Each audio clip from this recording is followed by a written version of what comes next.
সে আমাকে পার্কে যাওয়ার কথা বলে নিয়ে গেল হোটেলে রুম বুক করে সেখানে। তো চলেন আমার গল্পটা আমি আপনাদের শোনাই। আমি তাইয়েবা। আমি যখন ক্লাস 6 এ পড়ি, ওই সময়টাতে আমার গ্রামের বাড়ি হচ্ছে ফরিদপুরে। ওইখানে আমাদের মানে ২-৩ টা বাড়ি পড়ে আ ওদের বাসা। ওইখানে একটা ছেলে ও আমাকে হচ্ছে আমি যখন ক্লাস 6 এ পড়ি, ও তখন 9 এ পড়ে। ও আমাকে প্রপোজ করে। তো ছেলেটা হচ্ছে দেখতে একদম শ্যামবর্ণ ছিল। তারপরে এমন শুকনা একদম মানে ভাল লাগে না দেখতে। যতই আমার চেয়ে ৩ বছরের বড়। ক্লাস 6 এ পড়ি বাট প্রেম-ট্রেম আমি মোটামুটি বুঝি। তো আমি তাকে না করে দিই। তো ওইখানে তার সাথে আমার সম্পর্ক শেষ। তো এভাবে 6-7 ২ বছর তাকে মাঝে, মাঝে একটু দেখতাম এরকম। তো তারপর আমরা যখন ক্লাস 8 এ উঠি তখন হচ্ছে আমার ভাইয়া ভার্সিটিতে ভর্তি হওয়ার জন্য ঢাকাতে চলে আসে। আমরা চলে যাই ঢাকায়। আমরা ওইখানে ঢাকাতে ফ্ল্যাট নিই। আর ওর সাথে এরপরে আমার আর কোনো মানে যোগাযোগ হয় নাই। এতদিনে ওকে আর আমার দেখা কখনোই কথাবার্তা আর কোনো কিছু হয় না ওরকমভাবে। এরপর আমি ক্লাস 9 এ ওঠার পরে আমি একটা ফেসবুক আইডি খুলি। বাট ওরকমভাবে মানে আমাদের ততদিনে আমি যখন ক্লাস 9 এ উঠি, তখন আমার ভাইয়া দেশের বাইরে বাবার কাছে চলে গেছে। আমার বাবা হচ্ছে ফ্রান্স থাকে। ভাইয়া ওখানে চলে গেছে আর আপু IELTS করতেছে। আপু যাবে ওখানে বাবার কাছে, এরকম। তো মোটামুটি সব কিছু মিলেমিশে আমাদের খুব ফাইন্যান্সিয়াল কন্ডিশনও ভালো, সব কিছুই ভালো। আমি দেখতে বেশ সুন্দরী, বাট আমার হাইটটা একটু কম। তো যাই হোক, তো আমি ঢাকাতে এসে একটা স্কুলে ভর্তি হই, ভালো একটা স্কুলে ভর্তি হই। যেহেতু আমরা ধানমন্ডিতে থাকতাম, ওইখানে খুব ভালো একটা স্কুলে আমি ভর্তি হই। ওইখানে আমার পড়াশোনা চলতে থাকে। তো আমি যখন ক্লাস 10 এ উঠি তখন আমাদের যে বাসাটায় আমরা ভাড়া থাকি, ওই বাসাটার ২-৩ টা বাসা পরে একটা বাড়িওয়ালার ছেলে সে হচ্ছে আমাকে প্রপোজ করে। ওইখানে তাদের ফ্ল্যাট কিনা, তারা ওইখানকার মানে স্থানীয়দের মতোই সারা জীবন ছোট থেকে বড় হইছে এরকম। তো ছেলেটা দেখতে খুবই স্মার্ট। সে ভার্সিটিতে পড়ে ওই সময়টাতে। খুব সুন্দর। তারপরে তার বাইক আছে। মানে অন্যরকম একটা। তো ক্লাস 10 এ পড়ি, আমারও তো উড়ু, উড়ু মন। আ তো আমি হচ্ছে গিয়ে তাকে তার প্রপোজালটা অ্যাকসেপ্ট করি যে হ্যাঁ, ঠিক আছে। তো ক্লাস 10 এর প্রেম আর কি হবে? সে আমাকে মাঝে, মাঝে ফোন দেয়, আমি কথা বলি। মেসেজে সারাদিন কথা হয় এটা ওইটা এতটুকুই।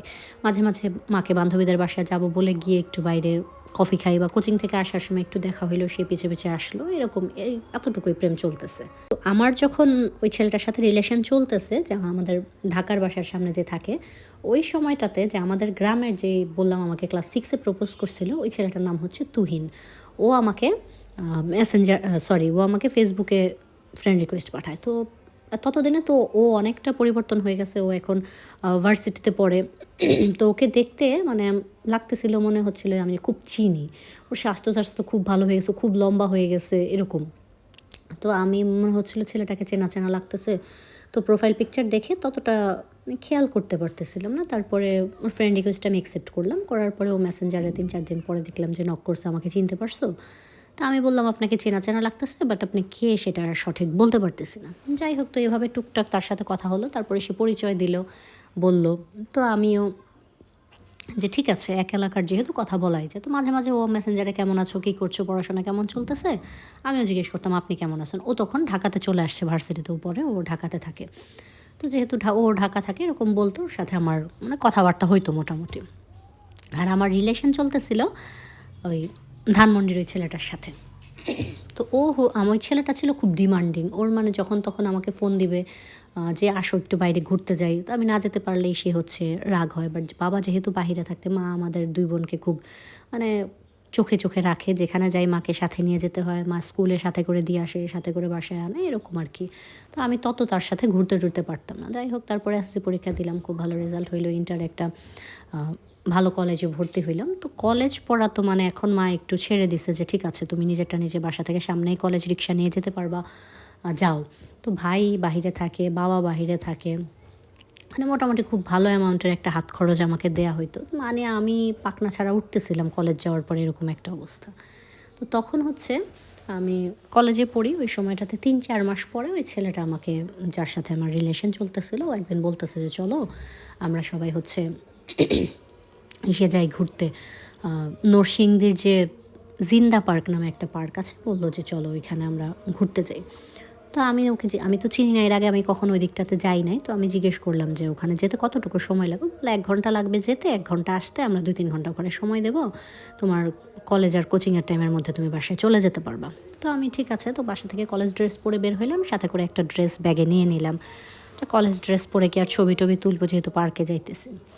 তো যখন আসলাম, আসার পরে ওর সাথে বাইকে করে তখন দেখলাম প্রায় ১ ঘন্টা হয়ে গেছে সে বাইক চালাইতেছে। বাট আমরা তো যেখানে যাওয়ার কথা সেখানে পৌঁছাইতেছি না। তখন তাকে আমি বললাম, পরে বললো যে আরও ১-১.৫ ঘন্টা লাগবে। প্রায় ২.৫ ঘন্টা পরে আমরা হচ্ছে গিয়ে ওইখানে পৌঁছাইলাম।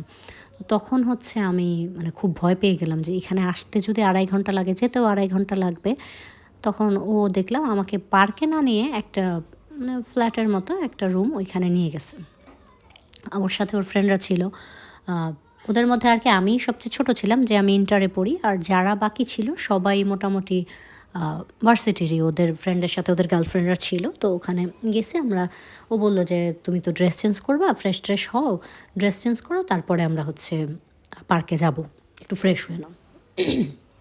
তো আমি হাত মুখ ধুয়ে এসে ড্রেস চেঞ্জ করে আসলাম। আসার পরে ওর মানে পুরো বিহেভিয়ারটাই চেঞ্জ হয়ে গেছে। ও আমার সাথে মানে ক্লোজ হওয়ার চেষ্টা করতেছে, গায়ে হাত দিতেছে, যেটা আমার কাছে একদমই ভালো লাগে না। আমি ওর মতলবটা মনে মনে কিছু একটু আন্দাজ করতে পারছি। তখন হচ্ছে ওকে আমি বললাম যে আচ্ছা ঠিক আছে, তুমি ফ্রেশ হও, তুমি ফ্রেশ হবা না? তুমিও তো এতটা রাস্তা বাইক চালায় আসছো, তুমি তো ঘেমে টেমে গেছো, তুমি হাত মুখ ধুয়ে ফ্রেশ হয়ে আসো। তো ও যখন ওয়াশরুমে গেছে ফ্রেশ হইতে, আমি করছি কি বাইরে থেকে ওকে দরজাটা নক করে দিছি। দরজাটা নক করে আমি ওখান থেকে বের হয়ে জাস্ট একটা রিক্সা নিয়ে, যে মামা আমাকে একটা বাসের সামনে নিয়ে যান, যেই বাসটা ঢাকা যায় ওই জায়গায় নিয়ে যান।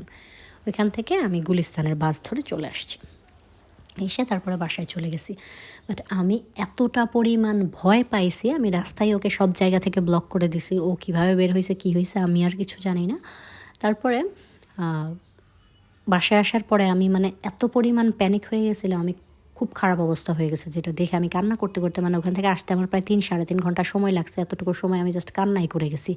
কান্না করতে করতে আমার চোখ টোক ফুলে গেছে। তো মা আপু দুইজনে খুব জিজ্ঞেস করতেছিল, হ্যাঁ কী হয়েছে, কেন কান্না করতেছো? করতে করতে একটা সময় আমি বলে দিছি যে এমন এমন ওই বাড়ির ওই ছেলেটার সাথে আমার রিলেশন ছিল, এমন এমন করতে, আমি ওর সাথে এটা করে চলে আসছি ওখান থেকে একা একা। তো আমার আপু তো মোটামুটি অনেক খুশি হয়ে যে হ্যাঁ ঠিক আছে, তাহলে তোমার অনেক সাহস হয়েছে, ভালো করছো, তুমি এই ছেলেটাকে ওভাবে রেখে আসছো। যাই হোক, তো ওইভাবে বললো। তখন আমার মা মানে খুব ভয় পেয়ে গেছে, যেহেতু আমাদের কোনো ছেলে মানুষ নেই, আমার বাবা ভাই দুইজনই দেশের বাহিরে। তো মা বলতেছে যে আমরা আর এখানে থাকবো না, ছেলে যদি পরবর্তীতে তোমার সাথে কোনো কিছু করে। তখন মা আর আপু রুম খুঁজতে বের হইলো। ওই এলাকা থেকে বের হয়ে অন্য এলাকায় আমরা হচ্ছে গিয়ে একটা বাসা টাসা দেখে, মানে ১০ দিনের মাথায় ১০ দিন আমি আর বাসা থেকে বের হইনি, কলেজ যাই নাই। আমি জাস্ট এই ১০ দিন একটা ঘোরের মধ্যে ছিলাম যে আমার সাথে কী হইল বা কত খারাপ কিছু হইতে পারতো, এই জিনিসটার চিন্তা করতে করতে আমি অনেক খারাপ অবস্থা হয়ে যায়। যাই হোক, তারপরে আম্মু আর আপু মিলে বাসা টাসা ঠিক করে আমরা ১০ দিনের মাথায় ২ মাসের ভাড়া অ্যাডভান্স দিয়ে আমরা বাসাটা ছেড়ে ওখান থেকে চলে গেলাম।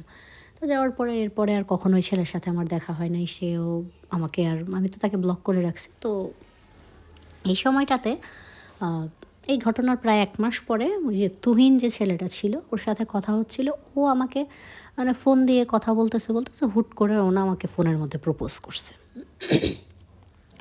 তো প্রপোজ করছে পরে, তখন আমার খুব রাগ উঠে গেছে। আমি ওকে সব মানে একদম যা তা বলে গালাগালি করে বলে দিছি যে এখন হচ্ছে গিয়ে এভাবে প্রপোজ করতেছো, প্রেমের কথা বলতেছো, ২ দিন পরে হচ্ছে গিয়ে নিয়ে যাবা, পার্কে যাওয়ার কথা বলে রুমে নিয়ে যাবা, তারপরে আমার সাথে খারাপ কাজ করতে চাইবা, তোমাদের মতো ছেলেদের আমার চেনা হয়ে গেছে, আমি জীবনে কারোর সাথে প্রেম করবো না, এরকম এগুলো বলছিলাম।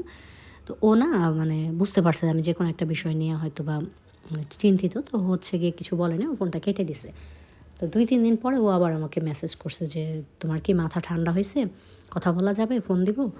তখন আমি ওকে ফোন দিলাম। তখন ও আমাকে বলতেছে যে তোমার সাথে কি কোনো অন্য মানে বাজে কোনো কিছু হয়েছে, বা তুমি কি অসুস্থ বা কিছু, মানে সব কিছু জিজ্ঞেস করার পর ওর সাথে আমি ডিটেলসে সব কিছু বললাম। তখন ও আমাকে অনেক বুঝাইলো যে আরে বাদ দাও, এগুলো কোনো ঘটনা না, এরকম হয়ই।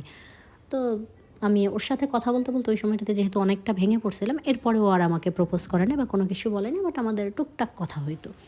তারপরে আমি এসএসসি পরীক্ষা দিলাম, সরি ইন্টার পরীক্ষা দিলাম। এর মধ্যে ওর সাথে আমার ফোনে কথাবার্তা হয় এতটুকুই। আমার ইন্টার পরীক্ষার পরে আপুও চলে গেল অস্ট্রেলিয়া, রয়ে গেলাম শুধু আমি আর হচ্ছে গিয়ে আমার মা।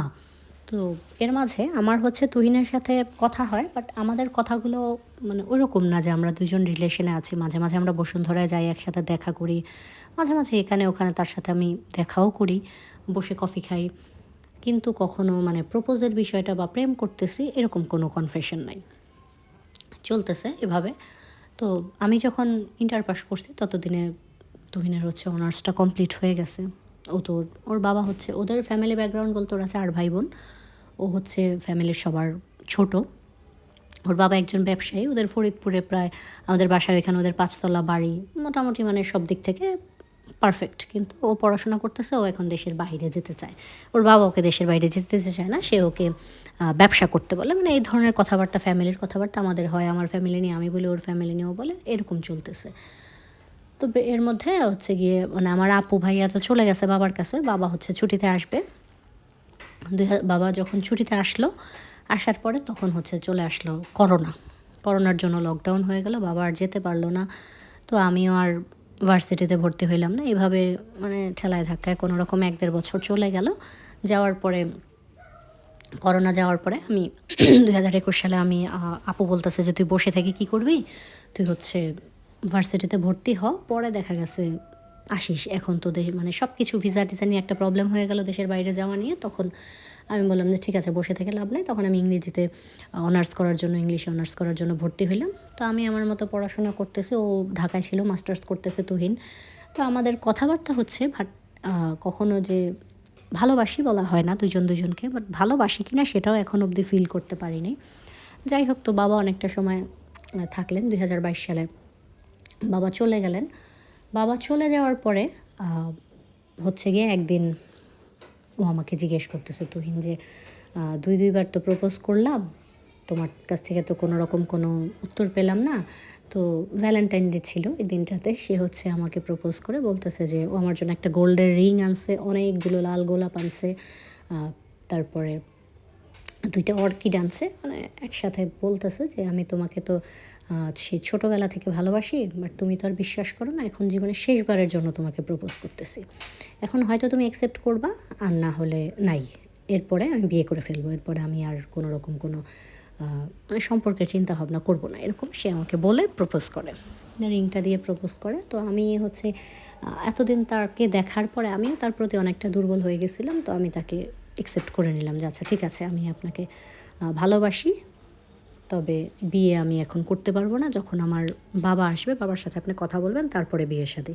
আর আমার যেহেতু অস্ট্রেলিয়া চলে যাওয়ার কথা, আমি তাকে এটাই বললাম যে আমি তো অস্ট্রেলিয়া চলে যেতে পারি, তখন বাবা আপু আসলে তাদের সাথে কথা বলবেন। তো ঠিক আছে, তারপর থেকে আমাদের শুরু হলো প্রেমের রিলেশন। এখন তুহিন যেহেতু মাস্টার্স করে ফেলছে, ওর বাসা থেকে ওর জন্য মেয়ে দেখা হইতেছে। তো ও বারবার হচ্ছে, যাই হোক, তো আমাদের ঢাকায় আমাদের দুজনকে একসাথে মানে কিছু লোক দেখে ফেলছে। তো ফেসবুকেও তুহিন আবার আমাকে নিয়ে ছবি পোস্ট করছে, যদিও ফেস হাইড করা ছিল। তো আস্তে আস্তে গ্রামের মানুষজন হচ্ছে এই বিষয়টা জেনে যায় যে আমার আর তুহিনের সম্পর্কটা। তো আমার বাবাকেও সবাই চেনে, অমুকের মেয়ে অমুকের ছেলের সাথে প্রেম করতেছে। এটা তুহিনের বাবা একদমই মানে খুব রাগারাগি হয়, অনেক সিন ক্রিয়েট হয়, বাবার কাছ পর্যন্ত এই কথা চলে যায়। তো বাবা জিজ্ঞেস করে কি, আমি আসতেছি দেশে। তো 2023 বাবা আবার দেশে আসে। আসার পরে তো বাবা আমাকে মানে খুব রাগারাগি করতেছে, জিজ্ঞেস করতেছে। তখন আমার বাবা আমাকে বলে যে ঠিক আছে, ছেলে তো এখনও কোনো কাজ করে না, ওর বাবার ব্যবসা আছে, ও তো কিছু করে না, আমি তোমাকে দেশের বাইরে নিয়ে যাব, ওখানে নিয়ে তোমাকে প্রতিষ্ঠিত ছেলের কাছে বিয়ে দেব। বাট ভালোবাসি, আমি তো তাকে ভালোবাসি, এখন কি করব। তখন আমি বাবাকে অনেক বোঝানোর চেষ্টা করি, আমার বাবা কিছুতেই মানবে না। তখন বাবা বলে আমাকে যে তুমি কি তুহিনকে চাও না আমাকে চাও, তোমার যে কোনো একজনকে বাছাই করতে হবে। যদি তুমি তুহিনকে চাও তাহলে তুমি তুহিনের সাথে চলে যেতে পারো, কোনো দিন আর আমাদের কাছে আসবে না, আমাদের সাথে তোমার কোনো সম্পর্ক থাকবে না। আর যদি তুমি আমাকে চাও, আমি তুহিনের চেয়ে ভালো স্বামী তোমার জন্য এনে দিব। তো তখন হচ্ছে গিয়ে আমি কি বলবো, অনেক চিন্তা ভাবনা করে তখন বাবাকে বললাম যে ঠিক আছে বাবা, তুমি আমার জন্য, আমার বাবা আমাকে খুব আদর করে, খুব ভালোবাসে, তুমি আমাকে এত ভালোবাসো, তুমি আমার জন্য এত কিছু করছো জীবনে, তো আমি তোমাকেই চাই, কিন্তু তুমি আমাকে কোনো দিন বিয়ে দিতে পারবে না, আমি কাউকে বিয়ে করব না। এই কথাটা আমি বাবাকে বলি। বলার পরে বাবা বলে আচ্ছা দেখব। তো ঠিক আছে, বাবা দেখবে। তখন আমি হচ্ছে বাবাকে এটা বলে তো দিছি, কিন্তু আমার মনকে তো আমি বুঝাতে পারতেছিলাম না। তো বাবা আমাকে বলে দেয় তুমি ওর সাথে কথা বলতে পারবে না, আমিও ওকে ব্লক করে দিই। মানে ভাবি যে ঠিক আছে আমি রিলেশনটা থেকে বের হয়ে যাব, বাট এত তো সহজ ছিল না। আমি যখন ওকে ব্লক করে দিছি, ওর সাথে আমার কথা হচ্ছিল না, আমার এমন একটা অবস্থা হয়েছে আমি মানে নিঃশ্বাস নিতে পারতেছিলাম না। আমার দম বন্ধ হয়ে আসছিল, আমি খাবার গিলতে পারতেছিলাম না, আমার গলার মধ্যে কিছু একটা আটকে ছিল। মানে প্রায় 1 সপ্তাহ আমি না খেয়েছিলাম, তার মধ্যে তারপরে আমার খুব খারাপ অবস্থা হয়ে যায়, আমাকে হসপিটালে ভর্তি করতে হয়। তো মানে খুবই অবস্থা খারাপ থাকে। তখন বাবা হচ্ছে বাসায় আসার পরে অনেক কান্নাকাটি করে, আমিও তো কান্নাই করছি, এই 7 দিন আমি শুধু কান্নাই করছি। তখন বাবা আমাকে বলে যে তুমি কি আসলেই ওকে খুব ভালোবাসো, ওকে ছাড়া কি তুমি থাকতে পারবা না? তখন আমি বলি যে না বাবা, সমস্যা নেই, আমি পারবো, তুমি বাদ দাও ওর কথা। তা আমি জিনিসটাকে তো হালকাভাবে না, যে বাবা কোনোদিন আমাকে ওর সাথে বিয়ে দিবে না। তো ওদের থাকে না এলাকায় কিছু ওই ফ্যামিলির ওই পরিবারের মানুষ, ওই পরিবারের লোকজনকে বা ওই বংশের মানুষ এই বংশের মানুষকে দেখতে পারে না, গ্রামে এইসব জিনিস থাকে না। তো ওদের আর আমাদের বংশের মানে এরকম একটা কিছু ছিল যে ওদের বংশে আমার বাবা আমাকে দিতে চাইবে না, বাট ওর বাবা রাজি ছিল আমাকে নেওয়ার জন্য। যাই হোক, তো এভাবে চলে গেল। তো আমি যখন খুব অসুস্থ হয়ে গেছি তখন আমার বাবা খুব ভয় পেয়ে গেছে। তখন আমার বাবা সেধে গিয়ে তুহিনের বাবার সাথে কথা বলছে। তারা বলছে যে হ্যাঁ ঠিক আছে তাহলে। তো যেহেতু বাবার হাতে সময় খুব কম ছিল, তো বাবা বলছে ঠিক আছে আমরা হলে ঘরোয়াভাবে বিয়ের অনুষ্ঠানটা সেরে ফেলি, পরবর্তীতে আমি যখন আসবো তখন হচ্ছে বড় করে বিয়ের অনুষ্ঠান করব। তো এগুলো হচ্ছে আমি আবার কিছুই জানি না, আমি অসুস্থ, আমি সারাদিন শোক পালন করতেছি, এইদিকে আমার ভালোবাসা হারায় গেল সেই দুঃখে। তো বৃহস্পতিবার রাত্রে দেখতেছি যে বাড়িতে বাজার টাজার করা হয়েছে একদম, মানে খুব অনেক বেশি বাজার, খালারা আসছে, মামা আসছে, আমার ছোটো চাচা আসছে। তো আমি সবাইকে জিজ্ঞেস করতেছি যে কেউ আমার সাথে ওরকমভাবে কিছু বলে না। তো আমার একটা খালতো বোন আছে, ওকে আমি ঘরে ডেকে এনে, ও আমার সমবয়সী, ওকে জিজ্ঞেস করলাম কী রে কী হয়েছে, বাড়িতে কি কোনো অনুষ্ঠান আছে? তখন বলতেছে যে কালকে না তোর বিয়ে খাইতে তো আমরা আসলাম, তুই জানিস না? তখন তো আমার ভেতরটা মানে আরও ফেটে যাচ্ছে, বাবা তাহলে আমাকে বিয়ে দিয়ে দিতেছে, আমাকে তুই অন্তত পক্ষে 2 মাস সময় দিবে যে আমি যাতে তুহিনকে ভুলতে পারি, সেই সময়টুকুও দিল না। তোমার বাবাকে জিজ্ঞেস করলাম, বাবা বললো যে তোমার পছন্দ হবে ছেলে, বিয়ে হলে সব ভুলে যাবা। মানে আমার জন্য তারা সবাই মিলে একটা সারপ্রাইজ প্ল্যান করছে, ওই দিক দিয়ে তো আমার জান বেরিয়ে যাচ্ছে। আমি তো কতবার যে চেষ্টা করছি যে আমি মরে যাব, আমি অন্য কাউকে বিয়ে করব না, এগুলো চিন্তা করতে করতে কোনো রকমে রাত তো কাটছে। তারপরে সকাল থেকে আমাকে সবাই বলতেছে রেডি হইতে, শাড়ি পরতে, পার্লার থেকে মানুষ আনা হয়েছে, তারা বসে আছে আমাকে সাজাবে, আমি তো সাজবো না। তো ঠিক আছে, সবাই বলতেছে আচ্ছা ঠিক আছে, না সাজলে না সাজো। তখন সবাই রাগ হয়ে গেছে। তখন আমি আমার বাসার একটা সুতির 3 পিস, বাসায় যেগুলো পরে থাকি ওই 3 পিস পরে বসে আছি যে না আমি তো কাউকে বিয়ে করবো না। তখন দুপুরের দিকে মানে 2টা 2:30টার দিকে আমি দেখতেছি যে আসছে তুহিনের বাবা মা, ওর ভাই বোন। তুহিন এখনও আসে নাই, ওনারা আসছে, আমাকে ডেকে নিয়ে গেছে। ওখানে যাওয়ার পর ওনাদের দেখে তখন আমি মনে মনে ভাবতেছি আসলেই কি আমার তুহিনের সাথে বিয়ে হচ্ছে, বাট আমি তো তুহিনকে এখনও দেখি নাই। তারপরে দেখলাম যে না, তুহিনও আসছে। আসার পরে তখন আমার শাশুড়ি আমার কাছে আসলেন, এসে বললেন যে ঠিক আছে কেমন লাগলো সারপ্রাইজটা। তো এটা আমার জন্য অনেক জুয়েলারি, শাড়ি টাড়ি সব কিছু নিয়ে আসছে। আসার পরে ওই শাড়ি আমার শাশুড়ি আমাকে পরাই দিল, আর ওই গয়নাগাটি পরলাম। আর পার্লারের যে আন্টি ছিল উনি বললো এখন তুমি সাজতে বসলে 2-3 ঘন্টা লাগবে, তুমি চিন্তা করে দেখো। আর আমি বললাম যে আমার আর সাজার দরকার নাই। তারপরে আমাদের বাসায় আমাদের দুজনের বিয়ে হয়ে গেল। আর বিয়ের পরে বাবা চলে গেল মাকে নিয়ে ফ্রান্সে। আমার বিয়ের 3 মাস পরে বাবা মাকে নিয়ে চলে গেছে, যেহেতু মা এখন একা হয়ে গেছে, আমি আমার শ্বশুর বাড়িতে চলে গেছি। আমার শাশুড়ি আমাকে খুব ভালোবাসে, খুবই আদর করে, মানে আমি এত সুখে আছি। এখন আমার বাবা আমাকে বলে যে আমি যাতে ফ্রান্সে চলে যাই, বা তুহিন বলে যে তোমার ইচ্ছে হলে তুমি যেতে পারো, আমিও যাই চলো।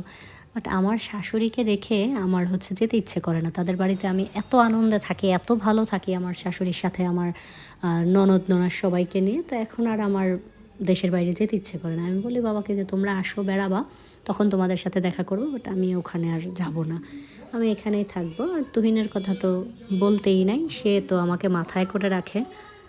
আসলে মানুষ বলে না, যখন মন থেকে কোনো কিছু চায় তখন হয়তো পুরো পৃথিবী মিলে তাকে পাইয়ে দেওয়ার জন্য চেষ্টা করে, এরকমই হয়তো বা আমার কাছে হয়েছে। ছোটোবেলা থেকে সে আমাকে ভালোবাসছে, বাট একভাবে না একভাবে আল্লাহ পাক আমাদের হয়তো মিলনটা লিখেই রাখছিল, যার কারণে আমার রিলেশনটা আজকে এই পর্যন্ত আসছে।